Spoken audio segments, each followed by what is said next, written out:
Oui,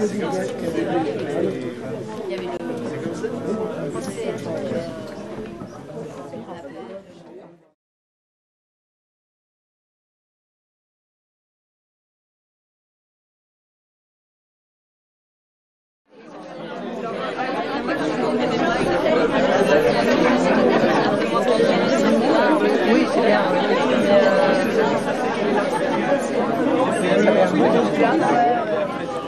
Cette réunion aujourd'hui, en fait, est plus nécessaire que jamais depuis l'attentat de 7 janvier contre Charlie Hebdo. Puisque aussitôt l'attentat commis, les regards sont tournés vers le Moyen-Orient.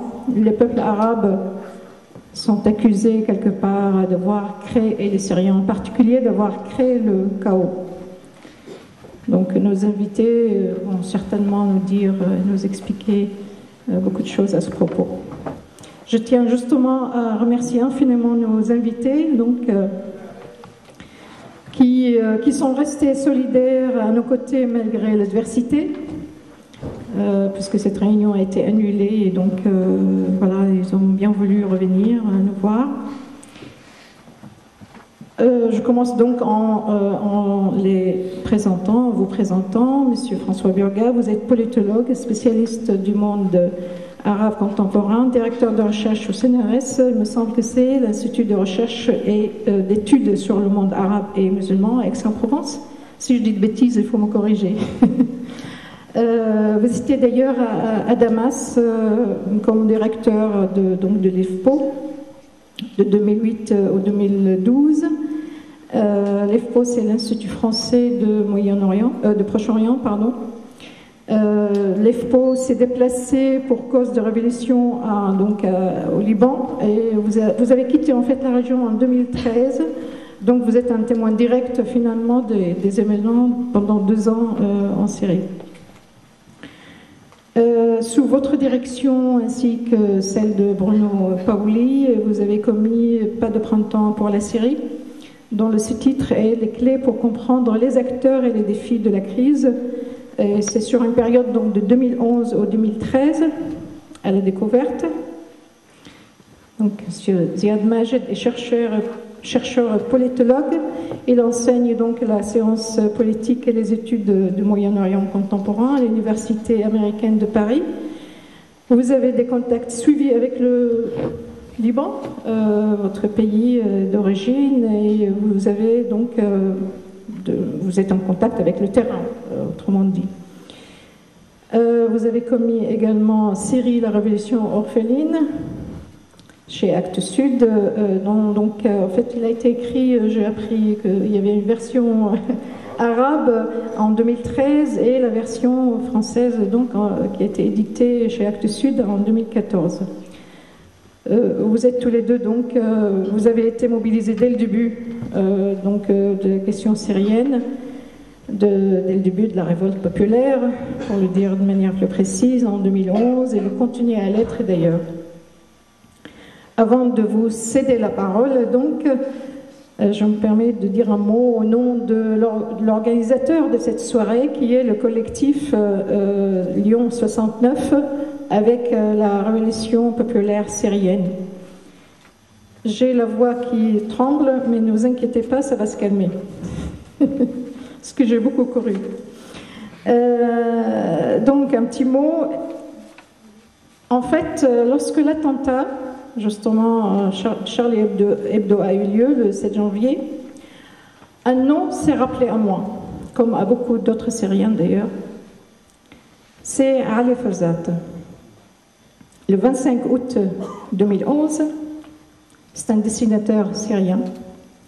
Ali Ferzat a été sauvagement agressé dans un quartier à Damas, alors qu'il rentrait chez lui de son bureau, donc, par des hommes armés et masqués. Et lui ont brisé les deux mains parce qu'il a osé caricaturer donc son dieu Assad, disent-ils.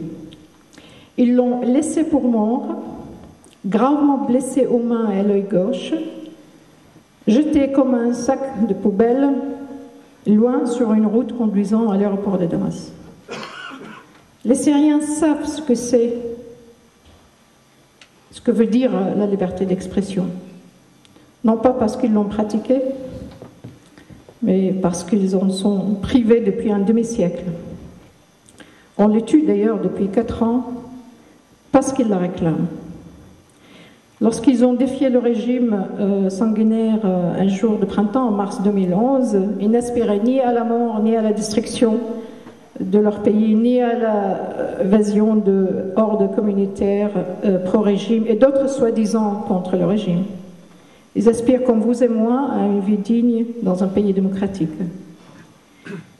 Face aux manifestations pacifiques du peuple à travers toute la Syrie, Assad fils, comme son père avant lui, a répondu par une répression sanglante avec son lot de tortures, de viols, de destruction systématique de villages et de quartiers entiers. Vient ensuite Daesh, manipulé en sous-main par le régime syrien, mais prétendant lutter contre Bachar al-Assad, alors qu'il combat en fait l'insurrection populaire et s'emploie à éliminer d'ailleurs, comme Assad, les militants pacifistes. C'est pour dire que la révolution syrienne vit sa contre-révolution avant même d'atteindre ses objectifs. Le peuple est abandonné à son tragique sort, donc entre deux forces assassines qui jouent l'affrontement communautaire, mais que les Syriens rejettent depuis 4 ans. 4 ans durant, d'ailleurs, les Syriens ont vécu avec des promesses de soi-disant amis de la Syrie. Le pays est pratiquement vidé de sa population, des centaines de milliers de morts et de prisonniers, mais la communauté internationale joue le statu quo. Même les promesses d'accueil de réfugiés, d'ailleurs, dans le pays en question ne sont pas à la hauteur de la tâche, de la tragédie de ce peuple. Certains pays commencent à réviser leur position, dont la seule boussole, bien entendu, sont les intérêts donc, géopolitiques et économiques. Les manœuvres ne manquent pas aujourd'hui pour peser et réorienter la position officielle de la France, puisque nous sommes en France, vers ce que les lobbyistes pro-Assad appellent et qualifient d'une politique équilibrée et neutre, prétendant pouvoir mieux peser sur les différents partis en conflit. Et je laisse aux intervenants le soin de détailler cette question s'ils le souhaitent. En réalité, ce qui a toujours fait défaut à la révolution syrienne et qui fait toujours défaut à la révolution syrienne et laisse la main libre aux forces les plus réactionnaires est un véritable soutien en fait politique dans nos pays, de forces politiques et de mouvements ouvriers, de partis et de syndicats. C'est pour cette raison-là et pour créer une dynamique de soutien en fait et de solidarité avec la révolution syrienne dans la région lyonnaise et sortir cette cause juste de son isolement, que le collectif unitaire Lyon 69, donc avec la révolution syrienne, populaire syrienne, a été créé. Il s'est constitué lors d'une réunion fin donc, septembre. Parmi donc les membres de ce collectif, c'est le CICILD, donc Comité d'information pour un Syrie libre et démocratique, le MPA, Ensemble, l'Insurgé, l'Union syndicale solidaire, Émancipation et GFP. C'est un premier pas, évidemment, vers un collectif plus large et nous espérons que d'autres forces se joindront à nous en route. La création de ce collectif est le fruit conjointement en fait d'un nombre d'actions politiques menées par le CICILD sur la place lyonnaise depuis sa fondation il y a 1 an maintenant, et celle de militants de gauche qui n'ont pas ménagé leurs efforts pour soutenir et expliquer la révolution syrienne au sein de leurs syndicats ou partis. Nous affirmons que seule une réelle solidarité avec les combats de peuple pour leur liberté nous permet à tous, ici comme là-bas, de vivre en paix.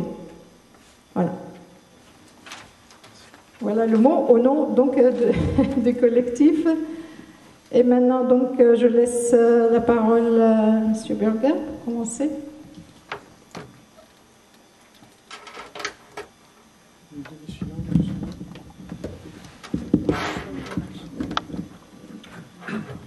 Merci à vous, cher Najwa. Il marche là ? Oui, il marche. Oui, il marche.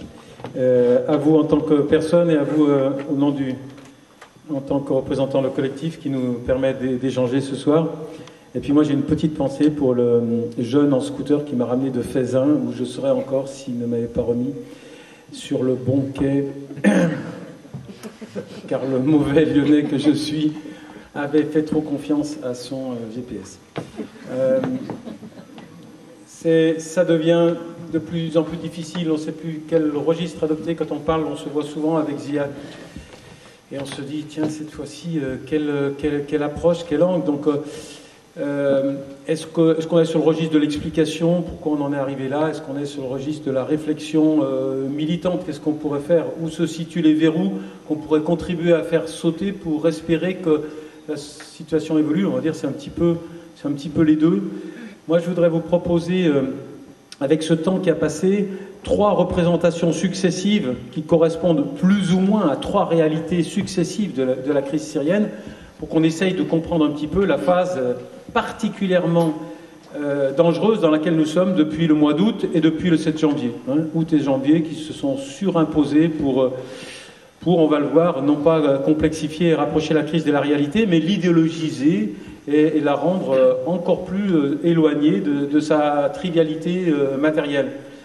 La crise, très souvent, quand j'intervenais sur la Syrie, j'aimais beaucoup, et j'aime toujours autant, citer les paroles du producteur de Retour sur Homs, ce film que vous avez vu, que vous verrez dès demain, il est disponible sur YouTube, qui s'appelle Orwa Arabia, Nirabia, Afwan. Et j'aimais beaucoup ces paroles qu'il avait dit. Pourquoi j'ai fait ce film? J'ai fait ce film parce que tout le monde nous explique que la crise syrienne, c'est très compliqué. Et moi, je voudrais qu'on comprenne que la crise syrienne, c'est une crise très simple. C'est un peuple qui s'est levé contre un dictateur. Et donc, j'aime beaucoup partir de cette remarque de Orwa.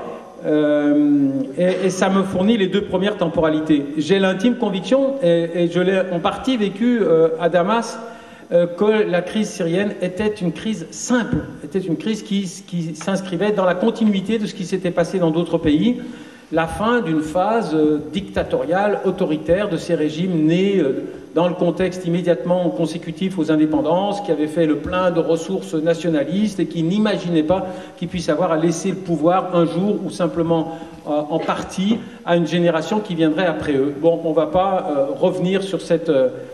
Mais la crise syrienne, deuxième temporalité, n'a plus de syrienne que le nom. La crise syrienne n'est plus syrienne.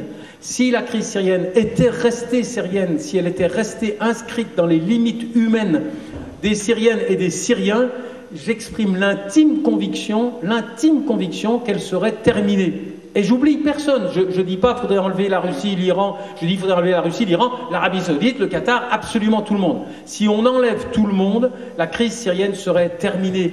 La mobilisation populaire était suffisamment substantielle. La volonté de ceux qui sont descendus pacifiquement, qui ensuite ont été contraints à se militariser, était suffisamment forte pour qu'on ait de très bonnes raisons de penser. Et c'était le cas fin 2012. Mais qu'est-ce qui se passe fin 2012 ? Il y a quelqu'un en Iran qui décide que ça ne se passera pas ainsi. Alors après, on va raisonner avec la référence à l'ingérence extérieure. C'est pas bien l'ingérence extérieure, donc c'est pas bien qu'il y ait une intervention éventuellement occidentale. Mais l'ingérence extérieure, elle a déjà eu lieu. Elle est fondatrice du rythme que va prendre la crise. C'est-à-dire, quelqu'un à Téhéran va dire, eh bien, par Hezbollah interposé, ou par gardien de la révolution, ou par tout autre moyen, le régime de Bachar al-Assad ne tombera pas. Et ça, il faut vraiment en avoir conscience. Ça n'est plus une crise syrienne, c'est une crise régionale, et on peut dire très rapidement sur le long de quelle logique elle s'est internationalisée. Et on y reviendra. Et on y reviendra quand j'essaierai de faire la liste de tous ceux qui, objectivement, maintenant, sont contre la population syrienne, tous ceux qui font que cette crise perdure encore et encore, quel que soit l'état d'esprit des belligérants syriens, puisqu'ils règlent leur compte. On verra qu'il y a l'Iran, il y a la Russie, etc., etc. Et puis, il y a ce que vous avez appelé les amis qui ne sont pas vraiment des amis, et c'est là que je veux en venir. Mais le troisième temps, la troisième temporalité de la crise syrienne, celle dans laquelle nous sommes entrés maintenant, qui est extraordinairement pernicieuse, cette crise était simple. Elle s'est internationalisée, elle est devenue très compliquée. Et maintenant, moi j'ai le sentiment qu'elle est en train de se simplifier à nouveau. C'est de plus en plus simple, les deux camps sont de plus en plus homogènes, la population syrienne est prise entre le marteau du radicalisme de l'organisation de l'État islamique et c'est pas forcément plus beau en face. Et l'espèce de phobie occidentale à l'égard d'un tissu politique qui ne serait pas expurgé de tout segment de religiosité. Parce que le tous contre Daesh, c'est pas forcément complètement radicalement mieux que le Daesh. On a deux radicalismes qui s'affrontent maintenant. Hein. Et au milieu, il y a une population syrienne, je dirais, comme vous et moi. Parce que les Syriens, bon, il y en a beaucoup dans la salle, vous n'écoutez pas, mais ce sont des gens tout à fait normaux. Ils ne sont pas enclins à fabriquer des gouvernants d'un radicalisme absolu s'ils ont la possibilité de s'exprimer et de les choisir. Eh bien, au milieu, il y a le tissu politique de la société syrienne qui est pris entre ces deux machines à broyer, hein, qui sont particulièrement redoutable. Alors, comment elle s'est complexifiée? Il faut redire un tout petit peu comment elle s'est complexifiée, c'est-à-dire comment elle s'est internationalisée, la crise syrienne. Alors, l'Iran, on l'a dit. Quel est l'agenda de l'Iran? On devrait le citer en dernier, parce que c'est bien l'Iran qui, le premier peut-être, a importé assez explicitement à l'échelon régional le poison de l'appartenance sectaire. Parce que dans l'agenda de l'Iran, il y a quand même bien l'idée qu'il faut faire attention. Alors, il y a une matrice politique au sens le plus universel du terme. C'est le conflit israélo-arabe.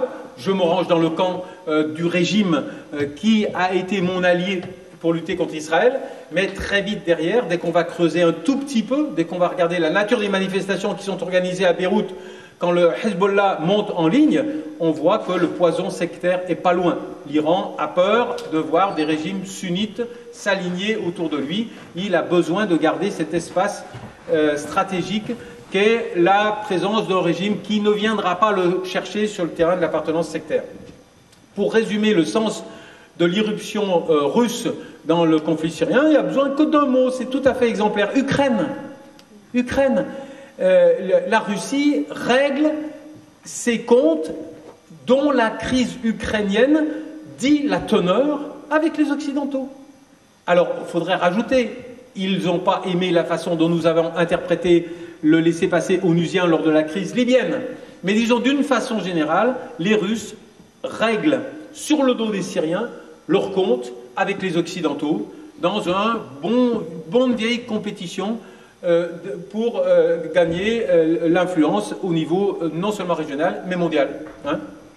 Et après, le troisième camp qui va complexifier, qui va internationaliser et complexifier, c'est le camp des amis de la Syrie. Il faut mettre des gros guillemets, parce que les amis de la Syrie ont d'abord des agendas extrêmement variables. Les monarchies arabes conservatrices n'ont pas exactement le même agenda que la France quand on perçoit un agenda autre que pétrolier et tactique. Mais disons, les partenaires, les amis de la Syrie ont déjà des agendas extrêmement divisés et ça va se traduire de façon meurtrière de plusieurs façons, notamment par les tiraillements et les déchirements qui vont être imposés à l'opposition syrienne en exil, que l'on va sommer d'être d'accord avec tout le monde, alors qu'elle ne peut pas avoir recours à la procédure électorale qui répartit un peu les ressources. Elle est divisée entre Istanbul, le Caire, du temps avant que la démocratie ne fasse ses ravages dans ce pays, Paris et, le cas échéant, les États-Unis. Donc les amis de la Syrie sont extrêmement divisés, mais c'est pas là que je veux en venir, c'est pas là le pire. Les amis de la Syrie vont être pris dans cette folie, dans cette phobie qui, depuis le 7 janvier, ou plutôt plus particulièrement depuis le 11 janvier, a pris une dimension particulièrement explicite, qui est une espèce de réticence émotionnelle, irrationnelle, à toute expression politique qui fait usage d'un tel ou tel segment du vocabulaire de la religion musulmane. Et ce glissement va expliquer le fait que de vrai soutien, il n'y en a jamais eu. Tout de suite, dès le début, le soutien des Occidentaux n'était pas digne de ce nom. Tout de suite, dès le début, il y a eu un veto américain très net sur les seules armes qui pouvaient infléchir le rapport de force, qui auraient été des armes de moyenne portée antiaérienne, pour empêcher que des hélicoptères viennent à 2000 mètres d'altitude narguer et anéantir la population avec leurs barils. Et ça, on ne l'a jamais fait. Les hélicoptères de régime ont toujours eu la possibilité, l'impunité totale de circuler et de venir massacrer jusqu'à ce jour, hein, jusqu'à aujourd'hui. Et ça, c'est vraiment le talon d'Achille de ce soutien occidental. Alors, nuançons, la France a fait des petits pas. La France a donné quelques missiles moyenne portée pour détruire des chars à 5 groupes triés sur le volet. Mais disons, il y a eu tout de suite une suspicion telle que les gens qui faisaient confiance aux Occidentaux n'ont pas été crédibilisés sur le terrain. Moi, j'ai rencontré des combattants à Amman. J'étais à l'arrière de la voiture et à l'avant, ils disaient « Je crois qu'il ne nous reste plus qu'une chose, il faut changer de nom. » Parce qu'il s'appelait Ahl Sunna. C'était too much. C'était too much de s'appeler Ahl Sunna. Donc il fallait changer de nom, donc il fallait s'appeler Mini Jupe et Johnny Walker. Sinon, on n'avait pas la confiance du tissu politique occidental. Et ça c'est quelque chose qu'on a peu analysé au début, mais qui est au cœur du dérapage de la relation des Occidentaux avec qui ont imposé immédiatement des contingences idéologiques. Il faudra qu'il y ait absolument toutes les minorités bien représentées. Et vous êtes sûr que vous n'avez pas oublié un Kurde. Et tout cela était irréaliste. Et tout cela a obéré le processus d'institutionnalisation en exil d'une opposition qui aurait gardé le contact avec les groupes armés. Donc on a alimenté le processus qui a fait que progressivement, indiscutablement, les gens sont allés vers ce qui était plus ou moins efficace. Et ce qui était plus ou moins efficace, et là je m'auto-punis de ne pas avoir vu ça. On avait les yeux fixés sur la Syrie un peu trop. On ne voyait pas ce qui était en train de se passer en Irak. On ne prenait pas la mesure des contre-performances du régime irakien et comment il était en train de stigmatiser la communauté sunnite, des pans entiers de la communauté sunnite qui allaient se solidariser avec ceux qu'ils avaient combattus 3 ou 4 ans avant, qui était l'aile radicale, qui était Al-Qaïda. Al-Qaïda avait été délogé, c'était le grand plan du général Petrus, il avait été délogé par les tribus sunnites. Et bien là, l'équilibre va basculer et des pans entiers de la communauté sunnite irakienne vont faire confiance aux radicaux islamiques. Hein. Ce qui est en train de se passer dans plusieurs points du globe, petite parenthèse, dans plusieurs points du globe, au Yémen notamment, récemment. Hein. Mais jusqu'à un certain point au Mali, quand des Touaregs ont dit il n'y a pas le choix, on va faire confiance aux djihadistes. Et ça, ce processus-là, on doit vraiment l'avoir présent à l'esprit. Ça ne suffit pas de tenir un discours de criminalisation sur les radicaux, il faut comprendre la machine qui les a produits. Hein. Alors ce qui est en train de se produire maintenant, mais je pense qu'on peut conclure déjà, c'est comment sommes-nous entrés dans le conflit syrien activement. Nous sommes restés l'arme au pied pendant 4 ans, nous avons regardé des dizaines de milliers de gens mourir, des civils par des barils d'explosifs. Nous n'avons pas bougé et nous expliquions au monde entier toutes les raisons pour lesquelles il était absolument inconcevable. Il y avait des raisons techniques, il y avait des raisons éthiques, il y avait tout ce que vous voulez. Et peut-être était-elle bonne. Je ne dis pas que c'était la seule raison. Mais on est resté l'arme au pied pendant presque 4 ans et tout d'un coup, tous ces obstacles-là, toutes ces limites, toutes ces difficultés ont volé en éclats. Hein, et qu'est-ce qui a fait changer? Pourquoi on a changé du jour au lendemain? Regardez bien, dès lors que les victimes ont cessé d'être spécifiquement musulmanes. C'est tout, c'est la clé. Dès lors qu'on a dit, c'est les minorités, c'est les yazidis. On égorge des journalistes étrangers, mais des journalistes étrangers, des chrétiens, il y en avait déjà des milliers de morts dans le conflit. Mais non, là, cette logique, et Dieu sait que j'aime pas le mot terrorisme, mais là, le mot terrorisme, il faut le réhabiliter. C'est vraiment la stratégie de Daesh, c'est le terrorisme, c'est-à-dire de potentialiser le petit peu de violence, parce que la violence de Daesh, c'est de 1 à 90% par rapport au régime. Mais ça, on a l'impression que les gens l'ont oublié dans la rue. Mais simplement, ces mises en scène, on tue lentement, au ralenti, devant une caméra, et ça fait de l'effet. Et donc, on a abandonné toutes nos réticences à entrer dans le conflit, alors qu'on aurait pu le faire.